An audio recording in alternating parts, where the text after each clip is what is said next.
जय हिंद दोस्तों, आपका स्वागत है आपके अपने पसंदीदा चैनल स्टडी एंड अपडेट्स में। जय हिंद दोस्तों, मैं लोकेश तिवारी स्वागत करता हूं आपका अपने पसंदीदा चैनल स्टडी एंड अपडेट्स में। आज हम करने जा रहे हैं मैथमेटिक्स। तो मेरा पहला क्वेश्चन कहता है अ wholesaler list price of a fan is Rs 1250 and is available to a retailer at a discount of 20%. For how much should the retailer sell it to earn a profit of 15%? एक थोक विक्रेता के एक पंखे का सूची मूल्य 1250 रुपए है। एक खुदरा विक्रेता को 20% की छूट पर उपलब्ध है। 15% का लाभ अर्जित करने के लिए खुदरा विक्रेता को इसे कितने में बेचना चाहिए? देखो क्वेश्चन क्या कहना चाह रहे हैं कि एक एमआरपी लिखी हुई है एक सामान के ऊपर, वो है आपकी एक पंखा है, उसकी एमआरपी है 1250 रुपए। चलो ये तो आसान हो गया कि 1250 रुपए की एमआरपी है।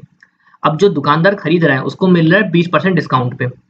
तो अगर 1250 का 20% डिस्काउंट निकालते हैं तो वो क्या होता है, 20% ऑफ 1250 निकाल लेते हैं तो वो हो जाएगा आपका 250, 125 दूनी ये हो जाएगा आपका 250 रुपये। तो उसको 250 रुपये का डिस्काउंट मिला। तो अब उसको कितने का पड़ा, सीपी कितने की पड़ी उसकी, सीपी पड़ी आपकी 1250 माइनस में 250, तो उसको सीपी पड़ गई 1000 रुपये की। ठीक है, अब प्रॉफिट परसेंट कितना रखना है उसको, 15 का प्रॉफिट परसेंट रखना है। तो क्या निकालना है, एसपी। तो आसान सा क्वेश्चन है ना। करना क्या, प्रॉफिट परसेंट का फॉर्मूला लगाते हैं। तो वो होता है प्रॉफिट बट्टे पे सीपी इंटू पे 100। चलो प्रॉफिट परसेंट है 15, प्रॉफिट पता नहीं, सीपी है हमारे पास 1000 रुपये, गुने पे 100, 2 से 2 कट गया, ये हो जाएगा पी हो गया 150 रुपये। तो प्रॉफिट कितना है 150, तो एसपी क्या हो जाएगा P प्लस CP।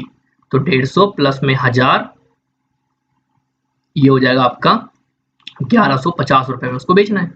क्या आंसर हुआ इसका, सी इसका आंसर हो गया।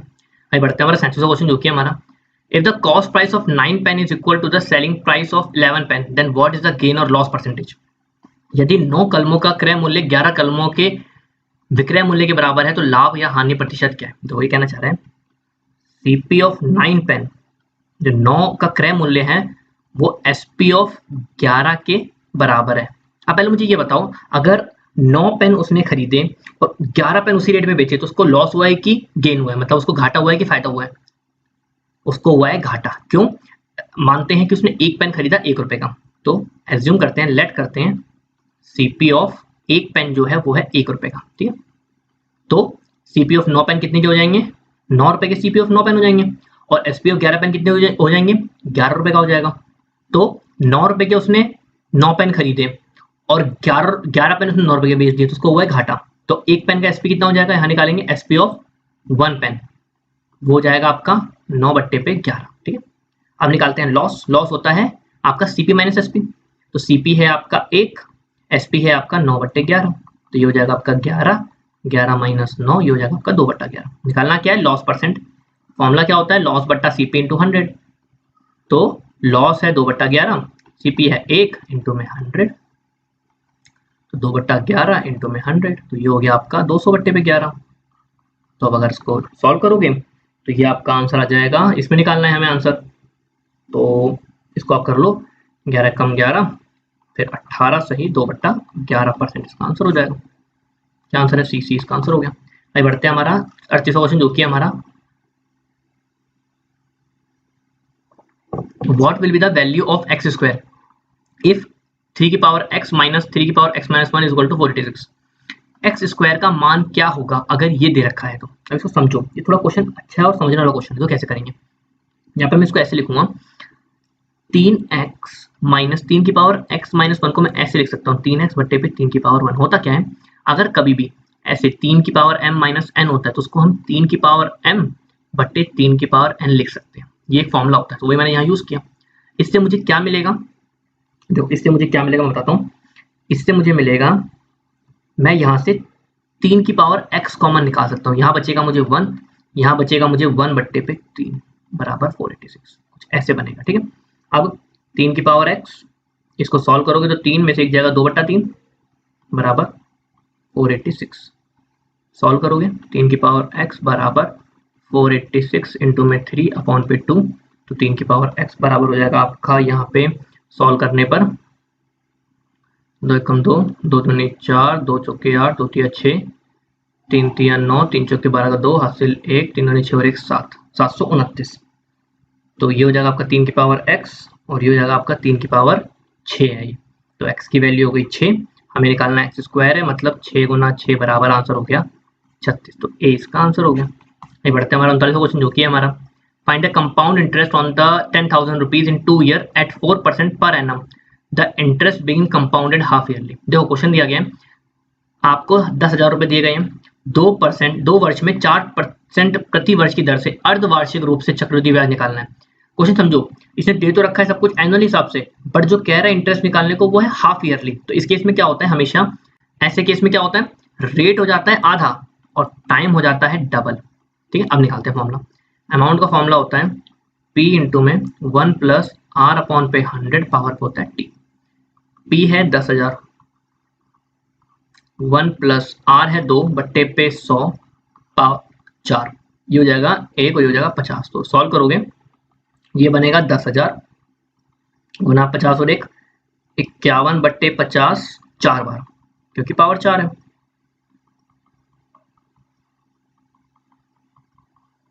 कटिंग करते हैं, 4 जीरो से 4 जीरो तो कट गया।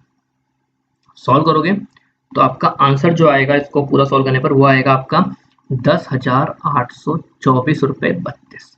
तो हमें निकालना है CI, वो होता है A माइनस P। तो 10,824 32 में से 10,000 हटाओगे तो क्या आंसर आएगा 824। तो इसका 20 का आंसर हो गया। नहीं बढ़ता हुआ 40 क्वेश्चन जो कि हमारा फाइंड द डिविडेंड निकालना है। अगर डिविजर है 13, क्वोशिएंट है 30 और रिमाइंडर है 12, भाजक 13 है, तो इसका सिंपल सा फॉर्मूला होता है, डिविडेंड का फॉर्मूला होता है सबसे आसान, भाजक का फॉर्मूला होता है किस चीज से, 13 को गुना करो 30 से और जमा कर दो 12। तो 13 39 390 प्लस में 12, ये हो गया आपका 402। ए इसका आंसर हो गया। बढ़ते हमारा 41 क्वेश्चन जो कि हमारा कहता है Rahul bought 2 kg 500 gram apples from the market, if he gives 1 kg 250 gram apples to his sister, how much is he left with. Rahul ने बाजार से 2 किलो 500 ग्राम सेब खरीदे, तो 2 किलो 500 ग्राम सेब खरीदे, उसने अपनी बहन को 1 किलो 250 ग्राम दे दिया, तो 1 किलो 250 ग्राम दे दिया, तो क्या बचेगा उसके पास, बचेगा 1 किलो 250 ग्राम, तो वो हो सकता है आपका 1250 ग्राम। ए इसका आंसर हो गया। बढ़ते हैं 42 क्वेश्चन जो कि हमारा कहता है 5 bells first begin to talk together at 10 and intervals of 3, 5, 7, 8 and 10 seconds. Find after which interval they will again talk together. How many times does they talk together in 1 hour? 5 घंटियां पहले एक साथ बजना शुरू करती हैं, फिर इतने इतने सेकंड पर वो बजती हैं। पता करें कि किस अंतराल के बाद वे फिर से एक बार टॉल करेंगे और 1 घंटे में वे कितने बार टॉल कर सकते हैं। तो पहले हम निकालेंगे इसका एलसीएम, 3, 5, 7, 8 और 10 का एलसीएम निकालते हैं। ठीक है, 2, 3 का 3, 5 का 5, 7 का 4 का 5, बस 5, 3 का 3, 1, 7, 4 और 1 का मल्टीप्लाई कर लो, 2 गुना 5 गुना 3 गुना 7 गुना 4, एलसीएम निकालोगे, 2 पंचे 10 दिया, 3 7 21 चौक 84, 840, तो इसका एलसीएम आ गया। ठीक है, अब अगर 840 एलसीएम है तो 840 सेकंड पे इसको डिवाइड करो 60 से, तो ये हो जाएगा आपका, क्योंकि 1 घंटे में निकालना है तो ये आ जाएगा 14। तो 14 सेकंड पे ये करेगी। अब 1 घंटे में कितनी बार कर सकती है, तो 14 पे करेगी, 14 मिनट पे करेगी ये, तो 1 घंटे में होते हैं 60 मिनट, तो 14 को 60 से डिवाइड करोगे तो ये 1 घंटे में सिर्फ 4 बार मिल सकते हैं। तो क्या आंसर है इसका, 14 मिनट और 4 बार ये बन सकता है। सी इसका आंसर हो गया। अब बढ़ते हैं 43 क्वेश्चन जो कि हमारा the simplest value of sine theta 1 upon 1 plus cos theta plus 1 upon 1 plus cos theta upon sine theta. ये अच्छा क्वेश्चन है, सॉल्व करके देखते हैं। कहता क्या है, इसकी वैल्यू निकालनी है, तो यहाँ पे अगर मैं एलसीएम लूंगा तो ये ऐसे बनेगा, sine theta 1 plus cos theta, तो यहाँ पे क्या होता है कि इसमें ये कट गया तो यहाँ पे हो जाएगा साइन स्क्वायर थीटा प्लस ये हो जाएगा 1 प्लस कॉस थीटा का होल स्क्वायर। तो यहाँ पे हम देखेंगे, ये अब खोलेंगे तो ये हो जाएगा आपका साइन स्क्वायर थीटा प्लस में 1 प्लस में कॉस स्क्वायर थीटा और प्लस में 2 कॉस थीटा। ठीक है, बट्टे पे ये सेम टू सेम रहने दो, sine theta 1 plus cos theta, ये और ये हो जाएगा 1, sine square theta plus cos theta 1 होता है, 1 प्लस में 2 कॉस थीटा अपॉन पे sine theta 1 plus cos theta. तो 2 प्लस 2 में से 2 बाहर निकाल लो, बचेगा 1 प्लस कॉस थीटा और यहाँ रहेगा sine theta 1 plus cos theta. तो इससे ये कट गया, बचा क्या, बचा आपका 2 अपॉन साइन थीटा। तो इसको मैं क्या बोल सकता हूँ, या तो इसको 2 साइन थीटा तो ऑप्शन में है, लेकिन ये 2 अपॉन साइन थीटा, तो 1 अपॉन साइन थीटा को बोलते हैं हम कॉसेक थीटा। तो ये हो जाएगा आपका 2 इंटू में 1 अपॉन साइन को बोलते हैं कॉसेक, तो ये हो जाएगा आपका 2 कॉसेक थीटा। तो इसका आंसर हो गया आपका बी। बी इसका आंसर हो गया। मैं बढ़ते हमारा 44 क्वेश्चन जो कि हमारा what is the value of 1/2 of 1/2 divide by 1/2। तो 1/2 मतलब 1/2 गुना 1/2 भागा 1/2। तो ये ऑफ है, तो पहले इसको सॉल्व करना पड़ेगा। तो 1/4 डिवाइड 1/2, 1/4 मल्टीप्लाई 2/1 2, तो ये हो जाएगा आपका 1/2। तो क्या आंसर है इसका, ए इसका आंसर हो गया। अभी बढ़ते हमारा 45 क्वेश्चन जो कि हमारा कहता है एक triangle ABCM A/B/C 2/4/3 smallest angle निकालना है। तो होता क्या है, इन सबको ऐड कर लो। तो ये हो गया आपका 2x 4x 3x बराबर हो गया 180 डिग्री। तो 4 2 6 और 3 9x बराबर हो गया 180 डिग्री। तो ये x की वैल्यू हो जाएगी 20 डिग्री। सबसे छोटा कौन सा होगा, ये वाला। तो 2 गुना 20 कितना हो गया 40 डिग्री। तो क्या आंसर हुआ इसका, सी इसका आंसर हो गया। बढ़ते हमारे 46 क्वेश्चन जो कि हमारा कहता है a car travels covers a distance of 816 kilometre in 12 hour. Speed of car निकालनी है। एक कार 12 घंटे में 816 किलोमीटर जाती है, कार की गति क्या होगी। तो स्पीड का फॉर्मूला होता है डिस्टेंस अपॉन टाइम। तो अगर 816 को 12 से डिवाइड कर दोगे तो इसका आंसर आपका आ जाएगा 12 छक्के 72, बचेगा आपके पास यहाँ पे 9 और 6 और 12 96, तो 68 किलोमीटर पर आवर। तो क्या आंसर है इसका, डी इसका आंसर हो गया। अब बढ़ता वाला 47 क्वेश्चन जो कि हमारा कहता है if the selling price is doubled then profit becomes triple therefore profit percentage is. यदि विक्रय मूल्य दुगना कर दिया जाए तो लाभ तिगुना हो जाता है, इसलिए लाभ प्रतिशत क्या होगा, देखते हैं। तो क्या हुआ, सीपी को माना x, एसपी को माना y, प्रॉफिट होता है एसपी माइनस सीपी मतलब y माइनस एक्स। क्वेश्चन क्या कहते हैं, क्वेश्चन कहता है कि अगर आप विक्रय मूल्य को डबल कर दो, तो ऐसे होता है ना कि ये कहना चाह रहा है कि पी हो गया y माइनस एक्स, और ये कह रहा है कि if the selling price is doubled then profit become triple.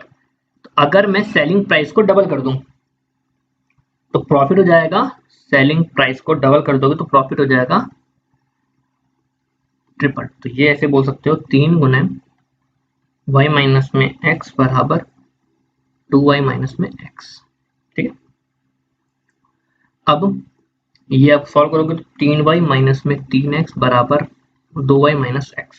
ठीक है, सॉल्व करोगे तो ये हो जाएगा आपका y बराबर 2x। तो अब क्या निकालना है, प्रॉफिट परसेंट। उसका फॉर्मूला होता है प्रॉफिट अपॉन सीपी इंटू 100, या फिर आप ऐसे बोल सकते हो एसपी माइनस सीपी अपॉन पे सीपी इंटू पे 100, ये भी फॉर्मूला बोल सकते हो आप। तो y माइनस एक्स, सीपी आपके पास x है, इंटू में 100 करो। ठीक है, तो ये हो जाएगा आपका 2x माइनस में x बट्टे पे x इंटू में 100। तो 2x में से x तो कट जाएगा, तो इसका आएगा 100। तो बी इसका आंसर हो गया। आइए बढ़ते हैं हमारा 48 क्वेश्चन जो कि हमारा कहता है length of a side of an equilateral triangle is 4 centimetre, the length of its altitude is. एक समबाहु त्रिभुज की एक भुजा की लंबाई 4 सेंटीमीटर है, इसके शीर्ष लंब की लंबाई क्या होगी। तो यहाँ फॉर्मूला होता है √3/2 इंटू पे ए। तो √3/2, ए के वैल्यू में डालो 4, 2 से 2 कटेगा, इसका आंसर आएगा 2√3 सेंटीमीटर। क्या आंसर हुआ इसका, सी इसका आंसर हो गया। आगे बढ़ते हैं 49 क्वेश्चन जो कि हमारा कहता है in the number 3.4625 the place value of digit. अब देखो इसको क्या लिखेंगे हम, 3 + 4/10, 6 को लिखेंगे 6 अपॉन 100, 2 को लिखेंगे 2 अपॉन 1000, तो क्या बना, ये रहेगा 1 अपॉन 1000। तो सी इसका आंसर हो गया। ये बढ़ता है हमारा 50 क्वेश्चन जो कि हमारा आखिरी क्वेश्चन है the smallest prime number is. सबसे छोटी आवाजी संख्या कौन सी है, सबसे छोटी आवाजी संख्या है 2। एक ना तो प्राइम नंबर है ना तो कंपोजिट नंबर है, सबसे छोटी है 2। ठीक है, तो क्या आंसर है इसका, सी इसका आंसर हो गया। आप सभी के लिए मॉक टेस्ट और फ्री पीडीएफ अवेलेबल है। मॉक टेस्ट लगाने के लिए studyinupdates.in पे जाइए, फ्री पीडीएफ के लिए studyinupdates.com पे जाइए। किसी भी प्रकार के हेल्प के लिए हमारे व्हाट्सएप नंबर या टेलीग्राम नंबर 7979946092 पे कांटेक्ट करें या मैसेज करें। ठीक है, मिलते हैं फिर अगले वीडियो में, तब तक के लिए जय हिंद जय भारत।